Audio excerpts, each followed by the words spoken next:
out of the night that covers me. Black as a pit from pole to pole. I thank whatever gods may be. For my unconquerable soul. In the foul clutch of circumstance. I have not winced, nor cried aloud. Under the bludgeonings of chance. My head is bloody, but unbowed. Beyond this place. of wrath and tears. Looms but the horror of the shade. And yet the menace of the years. Finds and shall find me unafraid. It matters not how straight the gate. How charged with punishments the scroll. I am the master of my fate. I am the captain of my soul. I am Invictus. The Invictus poem, written in 1875 by William Ernest Henley, himself an amputee from the age of 12. He suffered from tubercular arthritis. I'm the master of my fate, which in a sporting context isn't strictly true, is it? Because you've got to deal with the opposition. And in the copper box tonight, the opposition for the British Armed Forces is once again America. Cast your mind back 24 hours to that amazing wheelchair rugby match. A narrow win for the British team. Well, it is a rerun of that, but this time in wheelchair basketball. Charlie Walker was the big star for the British team. Well, he is back in action once again. The atmosphere is going to be electric. We'll have the entire match in about 20 minutes' time. First, though, we're going to catch up with cycling, which took place at the Vela Park today. And one man we were particularly looking forward to was someone who took 4 gold medals in the athletics back on Thursday. Joe Townsend joined the Marines, age 17, on his first tour of Afghanistan, lost both of his legs at age 19. Now, he's one of Britain's top Paralympic triathletes. He's just been so dominant at the 100, the 200, and in between those two, he squeezed in a gold medal in the 1500 metres as well. And with 50 metres to go, he's lapped every one of his rivals. It's all about Townsend here. The man from Eastbourne has been the star of these Invictus Games, coming down to take his 4th gold medal for Great Britain. It is, of course, Joe Townsend. Welcome. Thank you very much. With your bling. Yep, got it all here. It's been quite a few days for you, hasn't it? Yeah, it's been a great, fantastic few days, really. Had the opportunity to compete for my country once again. Obviously, after injury, you don't often expect to be able to represent your country again, and the Invictus Games has given me the opportunity to do that. And we were chatting beforehand, and before your injury back in 2008, you were saying you enjoyed sport, but you weren't particularly a sportsman, were you? No, definitely not. I used to play for my local Eastbourne rugby team as a lad, and then I sort of aspired to join the Royal Marines, so started to train for that, but never in a kind of an elite sporting context or trained specifically for a sport, so yeah, fairly novice. And in terms of your journey from your injury to where you are now, kind of where did it all start?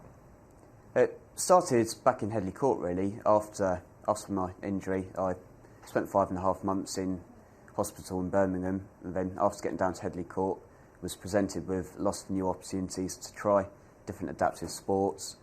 I basically went in with the sort of idea that try everything, pick out the sports you like and stick with the ones you like. So it was kind of a bit of a yes man, just every opportunity that was thrown at me, I'd give it a go. And from that, I managed to find hand cycling and wheelchair racing. So triathlon, though, is the thing that you've settled on now. And one thing fascinates me with this is transition. I mean, you see the Brownlee brothers, and, you know, they swim and they come out and they jump on their bike and then they jump off their bike and then they run. How does transition work for you with no legs? Well, in the Para-Tri 1 category, you can pretty much liken transition to a Formula 1 pit stop. So we'll have 2 helpers which will be designated to each of the athletes, and we'll train with these helpers to know, so we know that exactly what the helpers know exactly what we want them to do. As we come into transition, they'll lift us up out of our day chairs from the swim, place us into our hand cycles, they'll fasten our helmets for us, and we'll basically practice this sort of ruthlessly to get as minimal time down as possible. Because obviously, transition is basically the 4th discipline in triathlon where you can make or lose time, and win or lose races. OK, triathlon's your first love. It was the bunch race today as well as the time trial. Bronze in the time trial and silver in the bunch race here. You're up against Alfredo Dos Santos. Very different styles, first of all, between the two of you. Yeah, definitely. As you can see there, Alfredo's in a Neela handbike and I'm in a recumbent. So in a conventional race, me and Alfredo would never be racing against each other. He'd be in a category above me and obviously racing with other Neelas where I'd be racing with other recumbents. So as you can see there, Alfredo's managing to use all of his core and his arms and he's pulling away up the hills. Whereas when you're lying on a recumbent, you'll kind of isolate your trunk and you only really get the power of your arms to propel you. OK, Tanni Gray-Thompson was in here in the studio. She was commentating on your races. She wants you to focus on the track, forget this triathlon. So what do you say to Tanni? Yeah, as she said, I think British Triathlon tweeted her, so I think my coach Johnny Ryle might have something to say about that. But I think I'm definitely going to have a look into doing a bit more track racing. As Tanni said before, it would complement my triathlon. And funny enough, I was tweeting Dave Weir earlier yesterday, and I'm at university at St Mary's up in Richmond, which is his neck of the woods, so hopefully try and gel up with him in the future and try and take a few tips off the pro. Indeed, triathlon wasn't in 2012, but it is in 2016, isn't it? Yes. OK, that's good. And the last time you were here, you were saying you zip-wide down for the opening ceremony of the Paralympic Games, didn't you, from the orbit? Yeah, so it's quite nice to come back here tonight. The last time I saw the orbit all lit up at night was that night of the Paralympic opening ceremony, where I was dangling from quite a high height. A little bit nervous, I'm not going to lie. Not the biggest fan of heights, but if someone says, do you want to fly the Paralympic flame into the stadium, you're not going to say no, are you? You are not going to say no. More from you later. If you were with us earlier this afternoon, you'd have seen extended highlights of the cycling. But if you didn't, this is what you missed. It was, in the recumbent bike, 3 gold medals for Britain. JJ Chalmers, Paul Weiss and Rob Cromie-Hawke all crossing the line together, and they were all awarded gold medals. That probably is a first, isn't it? It wasn't quite so competitive in the road bike 2 classification, with Jacco van Gas winning both the time trial and the bunch race. Double gold for Jacco. And it was a similar story in the road bike 3, with Andrew Perrin again winning the time trial and also winning the bunch race. OK, well, it certainly has been a very successful time, hasn't it, for the Brits in the Velo Park, and that success continued.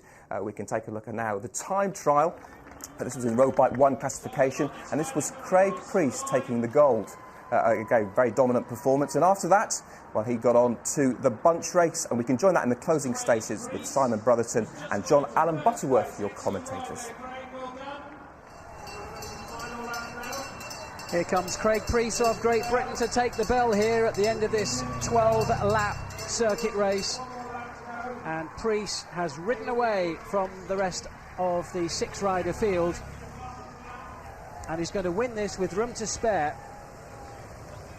He's over a minute clear of British rider Andy Kelsey, who's in the silver medal position. And Priest, who we're looking at here, lapped William Reynolds of the United States, who is in 3rd place with 5 laps still to go. John Allen Butterworth alongside me here, Paralympic medalist. And this rider, despite the advantage that he's got, has shown no inclination to ease off the pressure at all.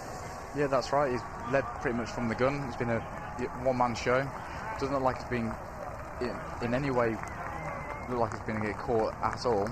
And still, he pushes to the line. I think it just shows to you kind of how our armed forces and how every armed forces, the sheer grit and determination to the line, just making sure, I suppose, the result counts. Absolutely. Priest, who served with the Royal Engineers, unable to return to his favourite sport of running after injury. Here's the race for 2nd and 3rd. Andy Kelsey has lapped the rider who is right behind him, we're being told.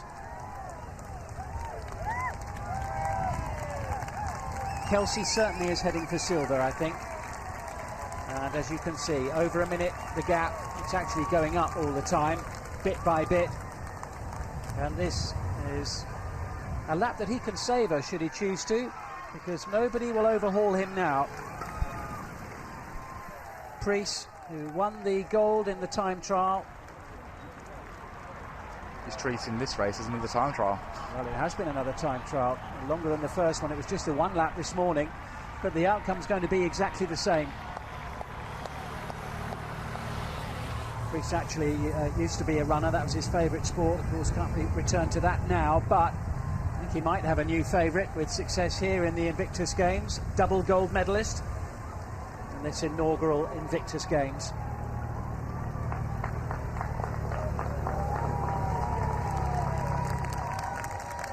This race here, the IRB1 road bike category, race number 6 of the afternoon. And winning with room to spare, winning in style, leading all the way, pretty much from gun to tape, taking the gold, his second of the day, Craig Priest for Great Britain. Craig, congratulations. That was almost like another time trial for you there out on your own. Yeah, well, we'd already got a tactic that we were going to go away on the first lap, and we said we'll do 2 or 3 laps out the front, and then we'll go and see basically whoever can break it. Then after that, it was just a time trial. It was just a case of, because we didn't have any Garmin's on, it was just ride into within the pain really, and obviously we're getting the time gap, so yeah, it was good. You put so much time into the rest of the field, you could just about use that last lap as a lap of honour. Yeah, but it's not about that, is it? You push your hardest, and for me, you know, I race able-bodied and I push myself out, so when it comes to doing the disability stuff, that's when obviously you get that slight advantage. I know you were a keen runner before your injury. How important has cycling been to you in your rehabilitation? Well, it's been massive. You know, when I first got injured, I was totally non-weight bearing, so first of all I got into the swimming and that, and I set myself a goal the first year of doing the Ironman swim, and then I had the leg off a year later and ended up doing the full Ironman, and I really enjoyed the cycling, and I've just carried it on ever since I got discharged out of the army. Great experience here at the Invictus Games, and I think the big plan for you is hopefully make it to Rio in a couple of years' time. I think maybe Rio might be too soon. Hopefully, you know, get established in the GB team, and then maybe look beyond that, Tokyo. You enjoyed this experience? Oh, it's been phenomenal, really, and you can see, you know, people have come out ever since 2012, you know, the Paralympics. It's basically put, you know, disability sport on the map, and I think people have come out and supported it phenomenally today, and, you know, not just the the cycling, but the whole event, basically. And 2 gold medals? Yeah, couldn't ask for more, really. 2 events, 2 gold medals, I'm happy. 1 for each of my kids. I'm sure they were very proud. Thank you very much, well done. No, thank you, cheers. Yeah, and I'm sure they loved watching this moment when their dad got the gold medal. And Joe, you were particularly impressed by Craig's performance there, weren't you? Yeah, definitely. I mean, I've been really lucky. I've seen Craig when he first came into Headley Court. He was basically still had his leg hobbling around on 2 sticks, pretty much moving at a snail's pace. And to see him up there today, absolutely destroying the field, it's a really good feeling, and it's been great this Games for me, especially to follow the lads that I've known for quite a few years now, seeing them coming into Headley Court with really life-changing injuries and then basically turning their lives around. Especially a lot of them turning to sport and achieving some really great things. Yeah. You were the joint team captain in athletics, obviously a great atmosphere there. I think it was 14 gold medals in total. And in terms of the cycling team, perhaps not quite as dominant, but again, very, very strong. Yeah, I mean, obviously hand cycling's part of the triathlon. I was never going to be the fastest in the time trial. As I said before, I'm not a sprint athlete. And close friend Stephen Arnold was there. He picked me on the GB front today. He's been training with the British Cycling Development Squad. And Stevie's another great one. We've done the race across America a couple of years back. And Stevie kind of just got into hand cycling, still carrying a bit of weight. And just watching him over the last couple of years, slim right down. His cycling's improved massively. It's just great to see him doing really well, to be honest. Certainly there's more action now from the Vela Park, and perhaps the most exciting race of the day came in the men's handbike 1. Who's going to get the best line here?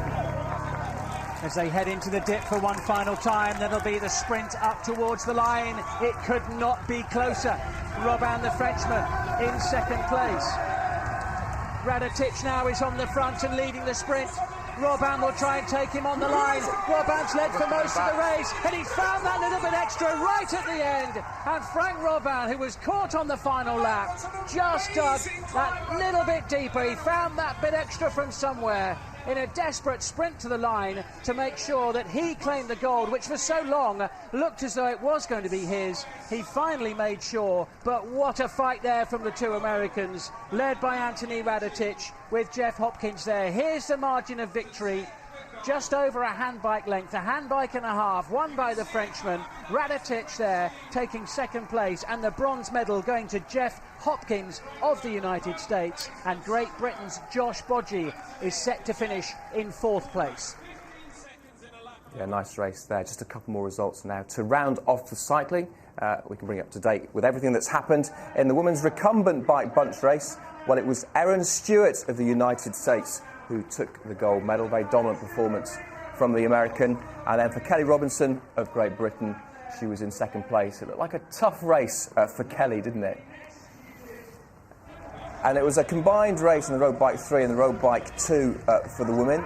And Patsy Collins, funnily enough, in the 2 classification, which is more impaired, won the race ahead of the less impaired athletes. And it was Sarah Archibald of Australia who took the road bike 3.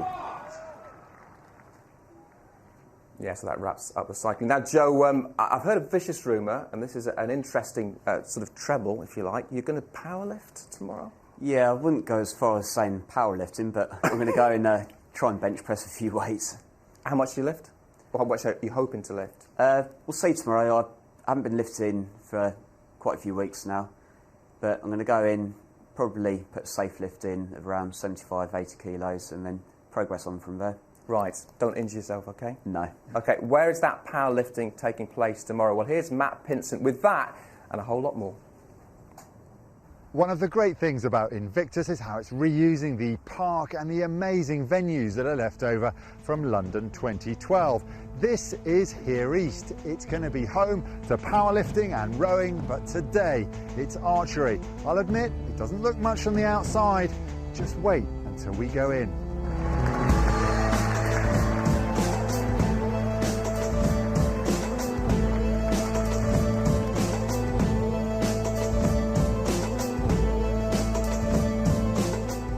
First bowman up on the day is 32-year-old open recurve archer Gary Prout, who served in the Royal Artillery and whose life changed on one fateful day. Afghan's a beautiful place. The sun was rising, and it just looked really pristine. Everything was quiet, and we had a line, and if we advanced in front of that line, the enemy would come and attack us. On that day, we decided that we'd get in there first and we'd give them a bit of a bloody nose. So under the cover of darkness, we slipped into 5 buildings that we believed that the enemy were coming up to and engaging us from. Up at the forward building, just beyond it, a large explosion went off. It was the explosion that killed my friend Chris. The call came over the radio that it was basically said casualty, man down, man down. And I'd always agreed with my boss that if we took any casualties, I'd push forward because I needed to be with the forward troops to call in the artillery, and I'd also treat whoever was injured. I pushed up to the forward building, expecting him to be in there, a bit of an extraction with him, and sadly he wasn't there. He was still out in the open ground, and yeah, but I kind of took it upon myself. I ran out into the open ground and I got a hold of him. And the nearest place to safety was actually further into the contact, as we call it, the push on into the ambush. One of the other lads came across and got a hold of him as well, and between the two of us we managed to get in behind the little wall and get some cover. But surely every fibre in your body is thinking, I want to go back, I want to stop, I want to get my head down. It's hard to explain, but you just get a feeling inside you that you need to do everything you can to get to him, Since that, he obviously died in that contact. Yeah. And the army gave you a medal for that. Yeah. Does that sit comfortably? It's I believe his family found it comforting, that they said basically they were glad somebody was with him, So, yeah. And your tour continued after that? Yeah, that was the second week. So we were basically out on patrol 3 hours later. So yeah, it's pretty tough, isn't it? Say that again. Yeah. Gary was awarded the Conspicuous Gallantry Cross from the Queen in 2010 after risking his life 3 times fighting the Taliban. An unrelated leg fracture with serious complications has led him to selection for the Invictus Games.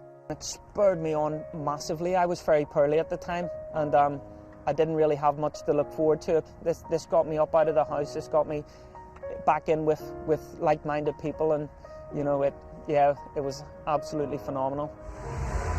This is the first bout inside this amazing venue at Invictus for archery. It's an all-British semi-final. Prout versus Gill. I've never really done anything with so many people, so that's it. It's going to be a different game. And it's come to a 1 arrow shoot off whenever we went head to head, so yeah, could be close today.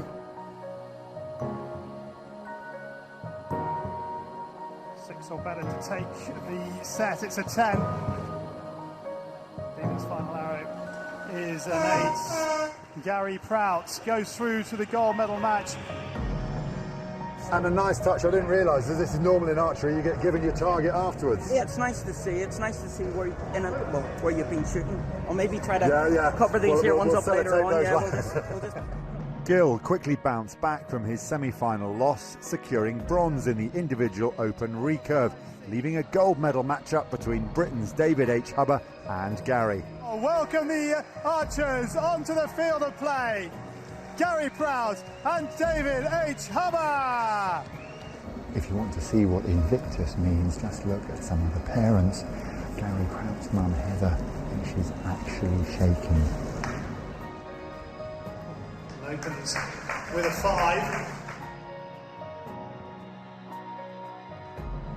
10. Outside the arrow from Gary.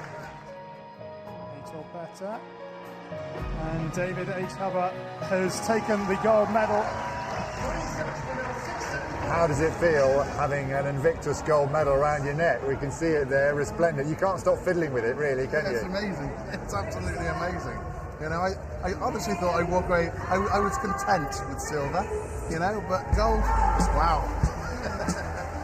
British medals kept on coming in the individual categories, with Michael Hall shooting his way to bronze in the open compound, whilst Paul Thwaites fought for the gold in the novice open final. The thing about this venue is the contrasts. There's the darkness of the sides with the light, the spotlight on the target. There's the noise of the crowd. And then it goes into complete silence as the archer is about to shoot. That's high and wide to the left. That's a miss. Silver for Thwaites, who started archery just a few months ago. Gold to Tomasulo of Italy. But it was the team events that filled the afternoon with drama, tension, emotion, and even dancing. Bronze in the novice open team for Britain. Gary finally got his gold in the team open recurve alongside David Hubber and Gavin Watson, and an epic team open compound final between the USA and Britain saw Michael Hall add gold to his bronze alongside Andrew Phillips and an emotional Carl Harding. I've had 2 shoots today and I've lost both of those, and I was thinking I can't let these guys down, so I was really worried, and then it's just, it's finished over there, it's just a gold. But I'm chuffed to bits, 2 gold.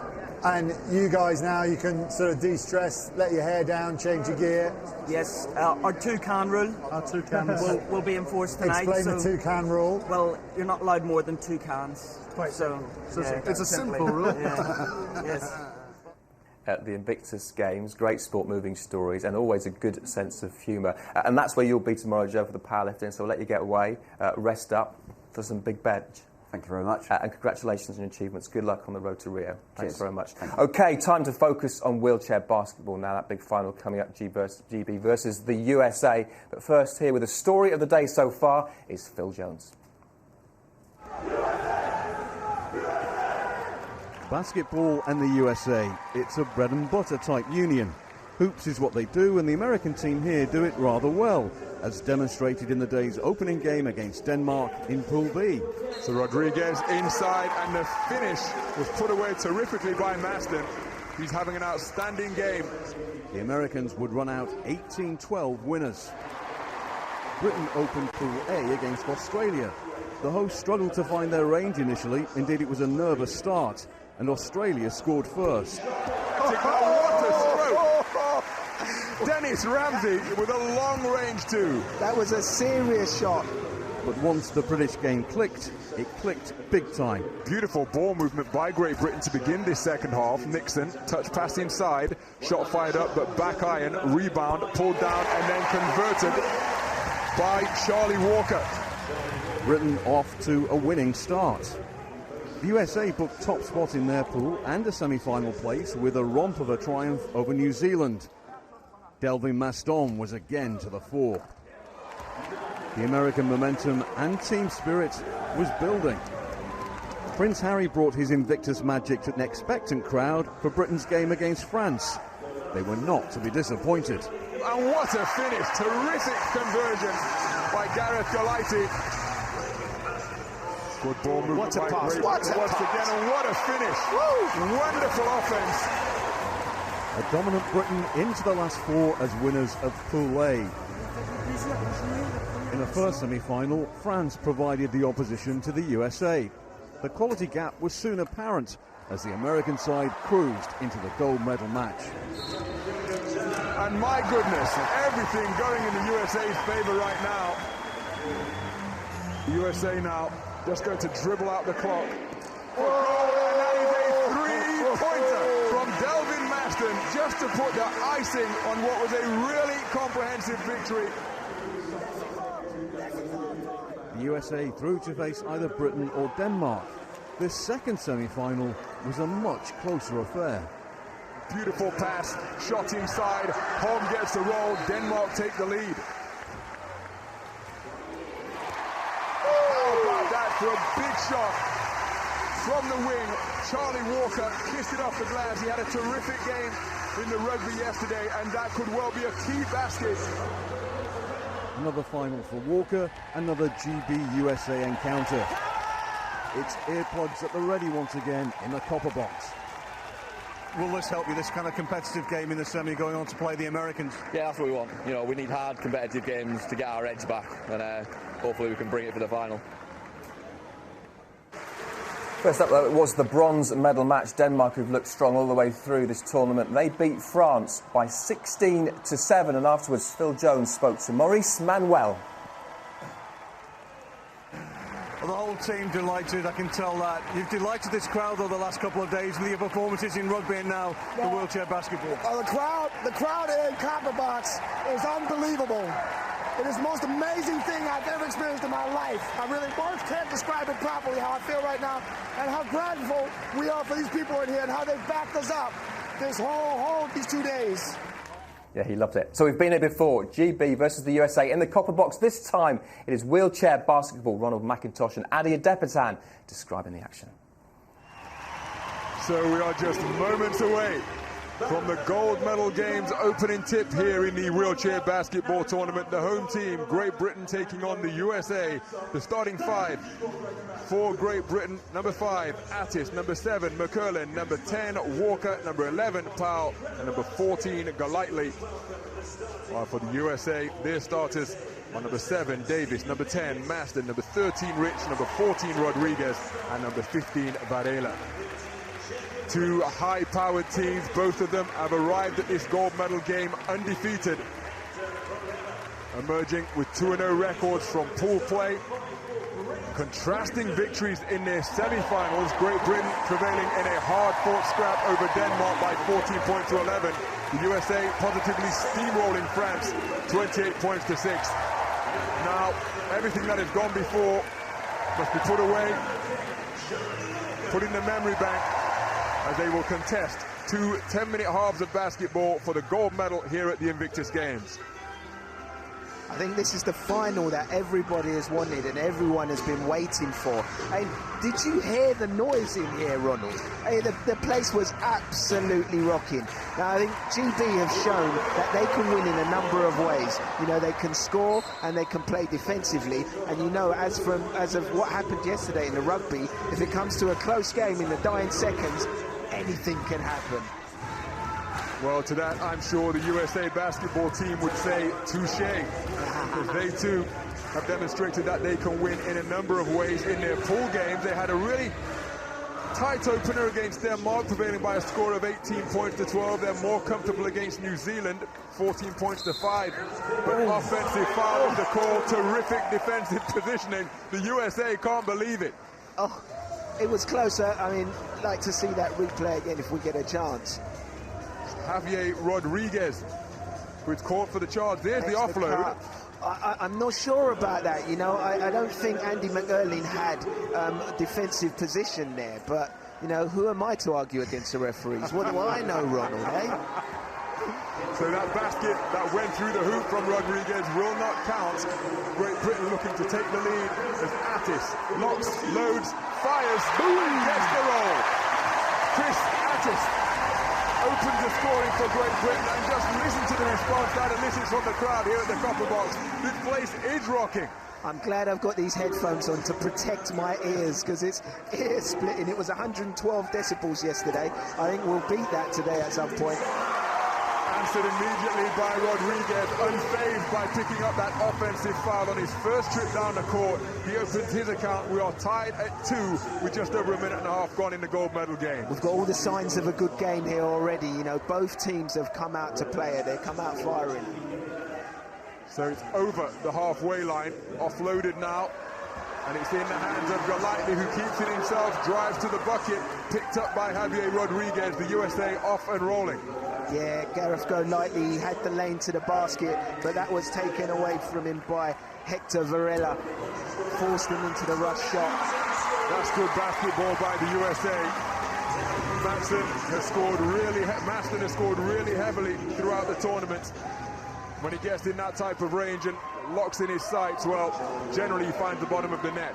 Yeah, he's been one of the outstanding players in this tournament, controlling the game and scoring baskets. Got 6 in the opening pool game, then followed that with 4. Top scorer, joint top scorer in both of the USA's pool wins. Shot is short from Great Britain. Foul on the attempt, and Maston comes away with it for the USA. Yeah, GB have to be careful now when Maston is on the ball, because he creates things. And straight away, I noticed the most experienced player in GB team, Charlie Walker, went to defend him, because he knows that Delvin Maston is the catalyst for everything for the USA team. Yeah, when he has the ball in his hands, generally something good happens for the USA. He fires from the baseline. Rebound secured by Great Britain, and we have a player out of his chair down there on the hardwood.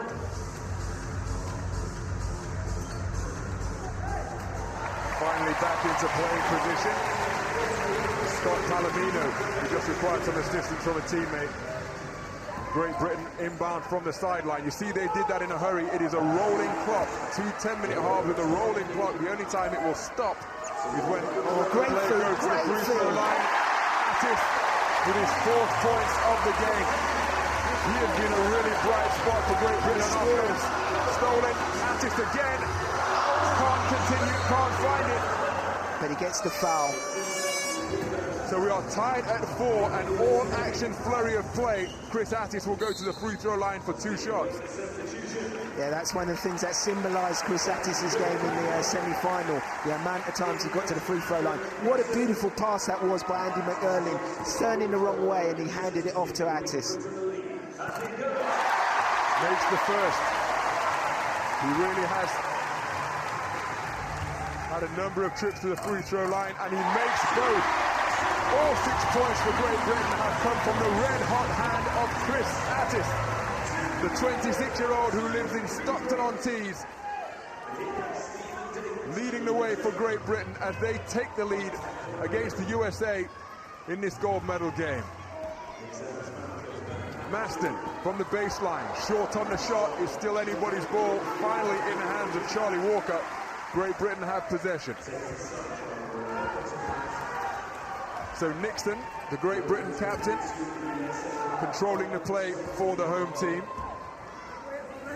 Look at the movement away from the basketball now. Walker streaking down towards the hoop. Nixon sees a lane, keeps it himself, weaves his way inside with the shot clock ticking down. Can't find the range. Last touched by the USA, and Great Britain will inbound from the end line. Probably not the best decision by Nixon, because he had a wide open shot from outside and then he went into traffic and gave himself an even more difficult shot. Attis fires again and finds the range once more. He is red hot from the field. Great Britain have 8, and all of them have come from Chris Attis. He is on fire right now. He's come to play in this game. Big game player, making big-time moves. Maston, cold from the field. Great Britain looking to extend their lead further as they bring it over the line in the hands of Charlie Walker. Over the halfway line, that is. Remember, there's 8 seconds in which you have to emerge from your own half that you're defending into the opposition half. Bullet pass on the inside, nice catch by Nixon, taken away. Nixon gets it back, the shot clock ticking down. No recognition there. Golightly kept the ball in his hands, thought about a shot but didn't pull the trigger. Good defensive presence from the USA. Definitely good hustling defense from the USA, and they know right now it's a key moment. They have to play with desperation, because if GB get a 6-point lead, 6 or 8 point lead, then it's going to be a very difficult game for them to come back in. Can't convert the finish. Rodriguez has got all 4 of the USA points so far, but that layup at high speed just eluding him. He was disrupted there by defense from Chris Attis. He's playing all-court basketball on both ends at the moment. So Nixon keeps it in his hands, dumps it off, finds Charlie Walker, gets the shot away. Fouled while he was shooting. He will go to the free throw line for 2. Nixon with the good pass, good reception and shot from Walker. Yeah, right now the USA are reeling. They are on the ropes. GB have got them in the position they want them at. But from these type of positions, they have to capitalize, and Walker does just that, making the first to make it a 5-point lead for Great Britain. Charlie Walker, the 34-year-old veteran private from the Royal Logistics Corps, keeps the ball alive, offloads to Nixon, fires from the baseline. And we're inside 3 minutes to play in this first half. Great Britain extending the defense, playing press. USA break it easily. Now that's the risk. Can the USA convert? Terrific hustle to get back in position by Golightly. And they break up the shot attempt. Oh, Great Britain are playing with serious hunger. Even when they make mistakes, they're chasing back in defensive position to try and force the USA to tough shots. Nice find. Nixon stayed around the basket and converted off the feed from Attis. Celebrations in the crowd. The fans up on their feet. Those who are able to stand making all the noise they can to support their team, but USA break the press to get their first basket in some considerable time. But with just over 2 minutes to play, Great Britain have a 5-point lead. Great Britain 11, USA 6. Javier Rodriguez scoring that basket for the USA. He has got all 6 of the USA's points, 3 field goals for Javier Rodriguez. One-man offensive output at the moment. He needs some help from his friends. So inside 2 minutes to play in this gold medal game, and Great Britain in a commanding position, but they will want to capitalize further. Nice fake. Attis faking the shot under pressure. Can't get the roll on that occasion. Rebound pulled in. But then the fast break attempt broken up by Great Britain.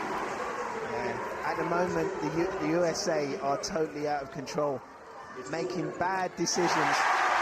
Charlie Walker hits from the baseline. And Great Britain now lead by a score of 13 points to 6, approaching 1 minute to go in this first half of play. Full court press being employed by Great Britain. Nixon takes away the outlet pass attempt. Can't control it though. But this, perhaps a new position for the USA in the context of this tournament. They haven't been down, so facing an unfamiliar scenario right now, they're not dealing with it very well at all. You know what, Ronald? I think GB having a tough game in the semi-final probably helped them, because it meant they come into this final at high level, whereas USA, their game was pretty much done after the first couple of minutes. So they're going to have to find their groove now if they hope to occupy top spot on the podium here at the Invictus Games. Maston with the board. We're inside the final 20 seconds, so the shot clock has been turned off. Great Britain trying to get back to defend the transition, and a wonderful job by Charlie Walker to break up that pass attempt. Britain have another turnover. It's in the hands of Nixon. Launches a three. Hits the window. Can't find the finish. But just listen to the round of applause that greets Great Britain at halftime, because in the gold medal game here at the copper box, they are leading the USA by a score of 13 points to 6, with 10 minutes of basketball still to come. Well, they made a brilliant start.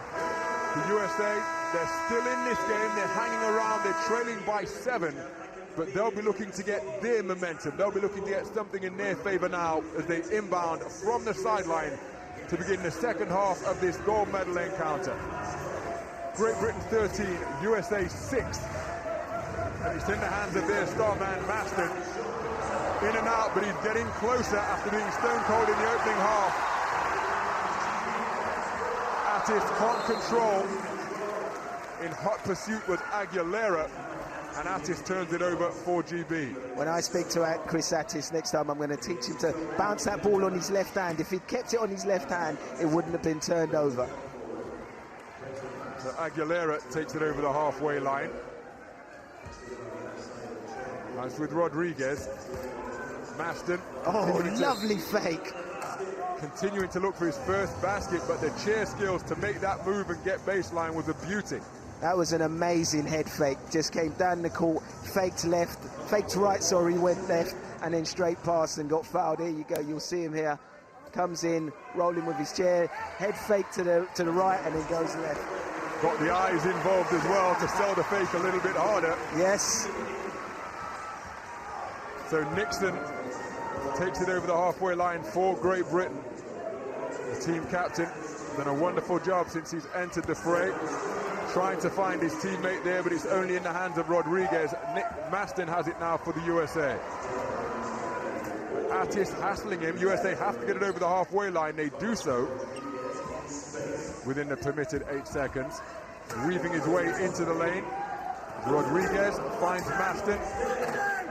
He continues to be stone cold from the field. Stone cold. I don't know whether it's the pressure of the final or whether he's just struggling, but you know, Delvin Maston just can't get into this game offensively. Joint top scorer in both of the pool games for the USA was Maston, with 6 points in the opener, 4 points in the second pool match. So the shot clock continuing to tick. Nixon was aware of that, but no way he could launch from that type of range. Shot clock violation, and maybe that's just a hustle play if USA aren't in any type of rhythm. Maybe just a hustle play will prove to be the spark that ignites some success at the offensive end. We'll go USA on the break here. Rodriguez offloads to Maston. Now we have a whistle on the play as that shot was fired up from Varela. Right now, I'm detecting panic from the USA. Right now, I'm detecting panic. I feel the USA are taking shots that they shouldn't be taking. They're totally out of their rhythm. And this is being caused by the pressure defense of GB and also by the score. You know, they're looking at the score and they're thinking, we have to get back into this game. Charlie Walker with a beautiful reception. Rebound hauled in by the USA. Rodriguez has it now. But again, he's met by an extended Great Britain defense. Great Britain in terrific condition. Both of these teams have got a full complement of 12 players. But look where the USA are setting up, and there's only 8 seconds left on the shot clock. Terrific defensive effort from Great Britain, and it is reaping dividends because Maston's going to have to fire from way out in two-point territory. What a defensive effort from Great Britain, hassling and harrying the USA till they forced a shot clock violation. Ronald, that was textbook defense. It started from the USA's half, where GB played a line defense, and by the time the USA got into shooting position, there was about 5 seconds on the clock, so GB made the shot clock an extra defender. Time not on the USA side in his gold medal game as Nixon fires from the top of the key. Back into his chair in a hurry.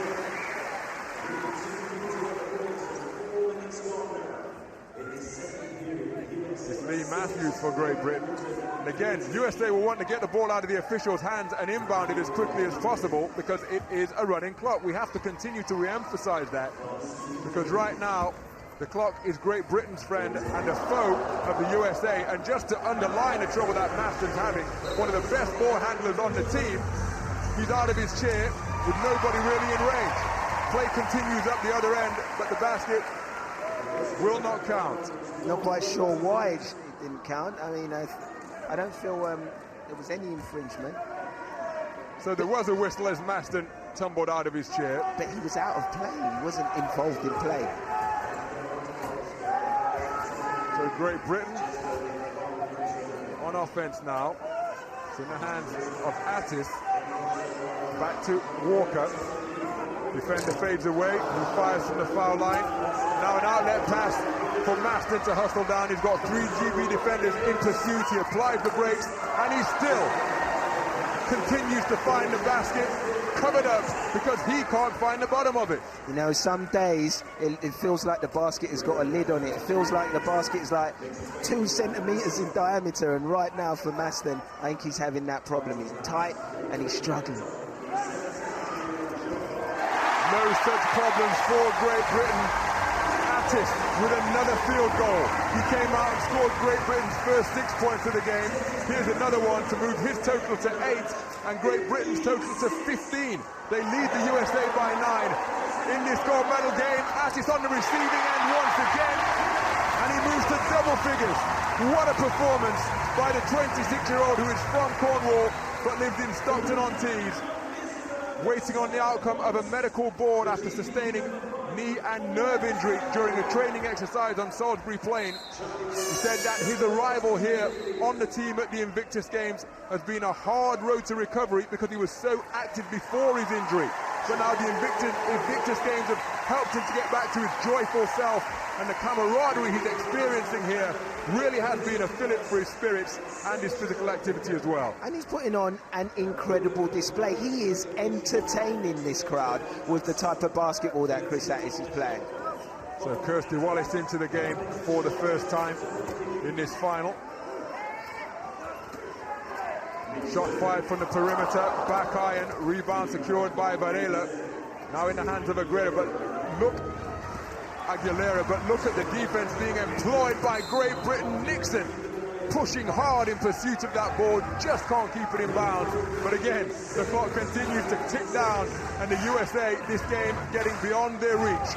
Yeah, GB are definitely employing this pressure defense to maximum effect. It's something they've been working on and training at. And I saw them when I went and trained with the guys at Stoke Mandeville, and you could see that this was something that they were really wanted to employ and they really wanted to make a difference with. And right now, it's paying dividends. So USA, that's actually proved to be an effective pass. It's in the hands of Javier Rodriguez, who started hot for the USA. I think he's got all 6 of their points from the field. Attis, this man who's been such a heavy scorer for them, cannot buy a basket.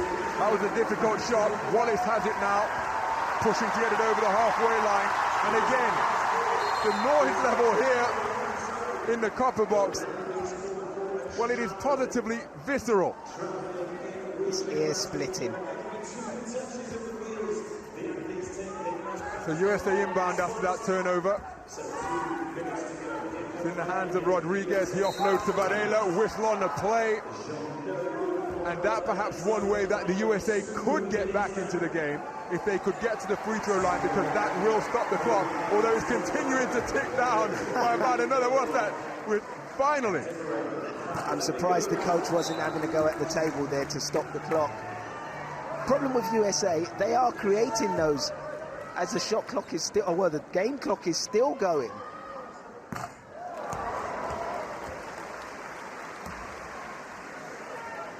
So, some confusion. Indeed, because the clock was ticking as Varela was setting himself up on the free throw line. Substitutions being called for as he hits one of them to make it a 10-point game. Great Britain 17, USA 7 in this battle for Invictus Games gold. And the atmosphere here really is incredible. And the Great Britain team have embraced it. They've been inspired by it, and they've used it as fuel and motivation as they get ever closer to having the gold medal hang proudly from their necks to finish.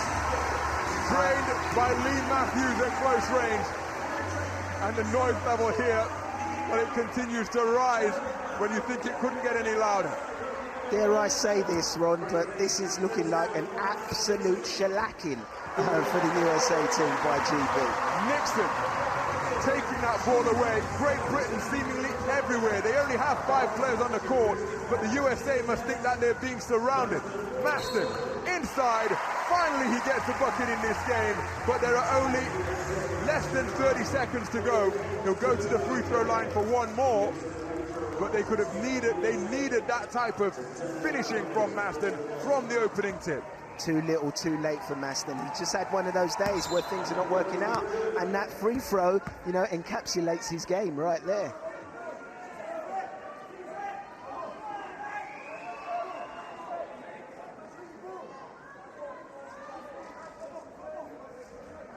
So, Maston unable to complete the three-point play. The USA have reduced it to 10, but the crowd are beginning their celebrations early here at the Copper Box because they know that in just a few moments' time the final hooter is going to sound. Got a player out of his chair, so USA will have another possession, but in just a few moments' time the final hooter is going to sound. If the game clock would start, it does now, to confirm Great Britain as the Invictus Games champions. The crowd counting down the final seconds. And there you go. And there is a moment of confirmation. Delight for Great Britain on the wheelchair basketball court. Jubilation in the stands here at the Copper Box. Because the home team, the Great Britain wheelchair basketball team, have just secured themselves a brilliant wheelchair basketball gold with a dominant display here at the Copper Box. They have steamrolled the USA by a 10-point margin. Final score after 2 pulsating 10-minute halves of play. British Armed Forces 19, the USA 9. Great Britain are the Invictus Games champions. Well, disappointment for the American team today. Delight for the Great British team. Well, what's it been like to be a part of the whole occasion, Scott? Just taking all this in and getting to compete on this kind of stage with all these people, watching at home, here, all the support we got. You know, I'm sad that we lost. I'm sad that we got second place. But I had an amazing time. Your country has been really nice to us, and we thank everybody for this opportunity. You came out so quick today, and I think you scored the first 8 points that got the team off to a flying start. I don't know how many I've got or if they even went in, but I just played my best.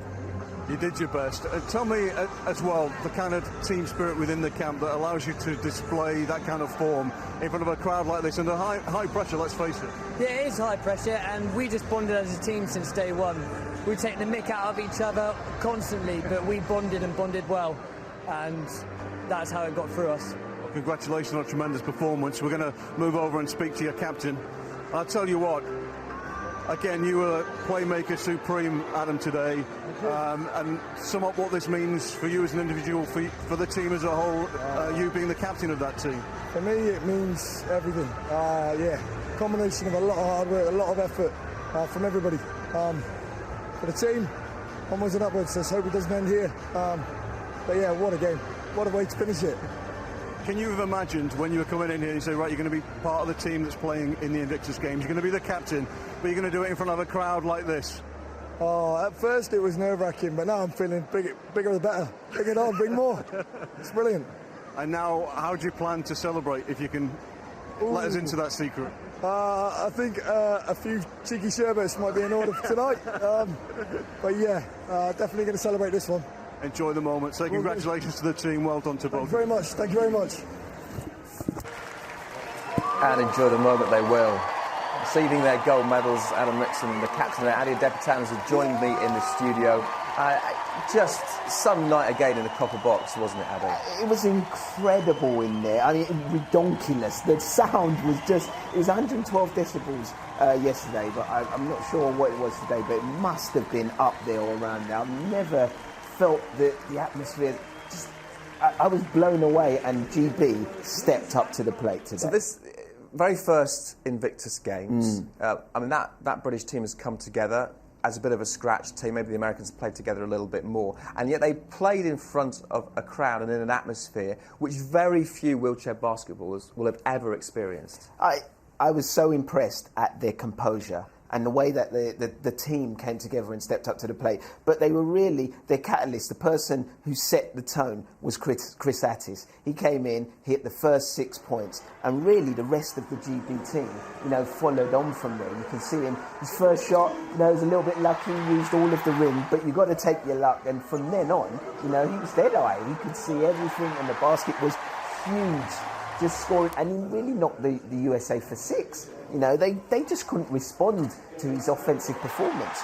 I spoke to Ronald McIntosh, who was sitting alongside you, calling that match just after we came off air on BBC One a little bit earlier on. And I said to him, so who do you fancy? And he said to me, he says, you know what? I think the USA have just got too much. And the thing that he then said was, Britain are making the chances, but they're not taking them. Yeah. I mean, I totally agree with him, because up until that stage, USA looked like the classy act, and this man, Delvin Maston, was the star player. But today, he couldn't buy a basket. It was just one of those days for him, a bad day at the office. I mean, what I would have liked to have seen the USA do is share the love around and pass the ball around to other players, because Delvin wasn't having the game that he normally has, so they had to look for someone else to step up. Maybe that they were also affected by GB's defence, because today I think GB put on a display of organised aggression. They were out there, they denied USA the space, and when USA made mistakes, they punished them.